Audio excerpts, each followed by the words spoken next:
Nós estamos debatendo, na verdade, um combo de uma visão que infirma muito fortemente traços que aí estão de desumanização.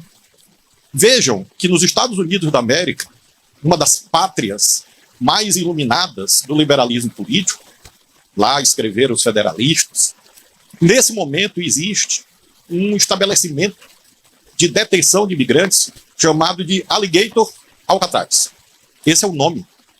E há uma espécie de normalização, de banalização e até apologia da ideia que imigrantes, à casa de talvez 5 mil, estejam detidos cercados de jacarés e cobras, como se fosse algo anedótico. Nesse momento, criancinhas morrem de fome na faixa de Gaza, negando tudo aquilo que nós aprendemos nos conceitos mais basilares de direito internacional, em que até nas guerras o ordenamento jurídico atua. As convenções aí estão homologadas, assinadas há décadas. Agora, o sequestro de um país para impor que um judiciário de outro país decida de tal ou qual modo é a primeira vez no mundo. E ninguém, nos anos 90, cogitava que isso ia acontecer. Nós tínhamos controle de constitucionalidade, convenções internacionais, tribunais internacionais e o sistema ONU. E para coroar essa trajetória bem-sucedida, a internet, o Éden perdido, a praça democrática. Finalmente, o dito liberal de Stuart Mill do livre mercado de ideias realizado. A fraternidade universal. Nós acreditávamos que esse patrimônio era commodity nos anos 90. Olhando 30 anos depois, o que aconteceu?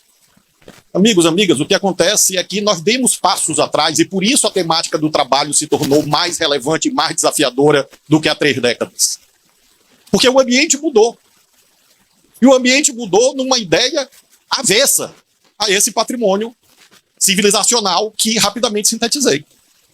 Nós temos questionamento agudo contra as instituições. Vejam as pesquisas. Questionamento não é só contra a política, é contra o sistema de justiça também. É contra tudo aquilo que cheira a institucionalidade. E há uma base material para isso, que é exatamente o empobrecimento das pessoas. Não existe democracia construída por sobre a pobreza de milhões de pessoas. Não existe democracia. Isso não é tudo menos democracia. E, evidentemente, há uma base ideológica que se aproveita dessa base material para inocular venenos que, na verdade, são conducentes à morte daquilo que descrevi. A situação é tão desafiadora, não desanimadora. É diferente. Pelo contrário, por ser desafiador, deve nos animar. Que nós temos não apenas a normalização do absurdo, ou a banalização do absurdo. Nós temos a monetização do absurdo. Hoje, proclamar o absurdo dá dinheiro, como nunca na história dos povos. Nunca. Porque o absurdo rende likes. E os likes, e os views, as visualizações, são monetizáveis. Eu vi a estátua bonitinha que o Frois e a Andrea ganharam. Lindinha. A estátua lá que está na frente do Supremo. Do Sesquiate. Essa pobre dessa estátua só não saiu correndo porque ela não pode. Porque ela já recebeu pedra, já recebeu pichação, já recebeu bomba. Todo dia vai um lá vaiar a estátua, dizendo que a estátua é a encarnação do mal, do demônio, de Satanás, faz exorcismo na pobre da estátua, e ela não pode sair correndo, ainda tem que ouvir. Este tipo de posição nitidamente externada. E qual a nossa resposta? A nossa resposta daqueles que acreditamos no direito, no liberalismo, no iluminismo. Não tem nada aqui de comunismo, marxismo, vermelho, essas doidices todas, puramente ideológicas e anedóticas. Eu estou falando liberalismo político. Estou falando desde Aristóteles. O que nós temos que fazer? Tudo menos buscar a comodidade, que é um impulso primário do ser humano. Quem é que gosta de estar na tempestade? Ou no sol quente? É ruim.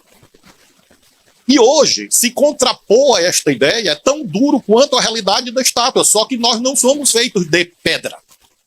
E por isso, às vezes, em busca do sentimento inato ao ser humano de autopreservação, as pessoas optam de renunciar a externar a sua posição, porque apanha menos, sofre menos, a família sofre menos. penso que, no que se refere ao mundo do trabalho, nós temos que, o tempo inteiro, como se fosse uma espécie de uma catequese, reafirmar que os direitos sociais não atrapalham, não são estorvos. Eles são, pelo contrário, premissas para o verdadeiro desenvolvimento. Sem eles não existe desenvolvimento. Dizer a vocês que, sob a perspectiva fiscal, os direitos sociais são imprescindíveis. Não há antinomia entre cuidar da universalização ou da extensão de direitos sociais e responsabilidade fiscal. E é facílimo provar isso. Basta ver o déficit da Previdência, que é ascendente por quê? Porque diminui a quantidade de contribuições e aumenta, graças a Deus, em face da longevidade e da melhoria dos indicadores de saúde de um modo geral, vacina, SUS, etc., aumenta um contingente de aposentados, entre os quais nós aqui. Enquanto se negar os direitos sociais, para onde as pessoas vão? Para o BPC. Claro. E ficam os analistas dizendo, nos artigos, enfim, olhem que absurdo. Aumentou a quantidade de BPC, de benefício de prestação continuada no Brasil. Claro. Aumenta a precariedade, aumenta a informalidade, não há contribuição, não tem sistema previdenciário, há sistema assistencial. E o déficit, obviamente, aumenta. E mais os gastos com saúde. Porque um trabalhador que trabalha de domingo a domingo, 16 horas por dia, adoece mais. E ele é tratado onde? No SUS. Então, há, em última análise, também uma hipocrisia, no sentido de que direitos sociais levam à irresponsabilidade fiscal. É exatamente o contrário.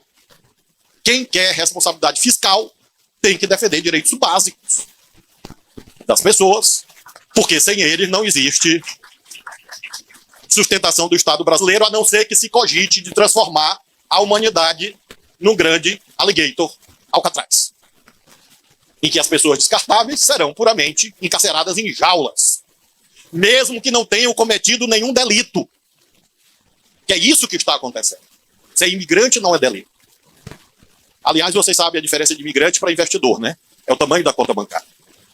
Se o cidadão é rico e vai morar em outro país, ele é investidor. Se ele é pobre, ele é imigrante. É isso que está posto hoje nesse cenário de negação de direitos e sustentado por juristas. Por juristas que acham que isso é compatível com qualquer regime constitucional. Os desafios fazem parte da vida e nos coube viver nesta quadra histórica especialmente complexa. Não sei se o Mickey e o Pateta vão sentir falta de mim. Mas o que eu sei é que sou eu que pago o salário do Mickey e do Pateta. E, portanto, eu afirmo a vocês, se o preço for não conviver com eles, é um preço pequeno, perto da magnitude do que nós estamos tratando aqui. Muito obrigado.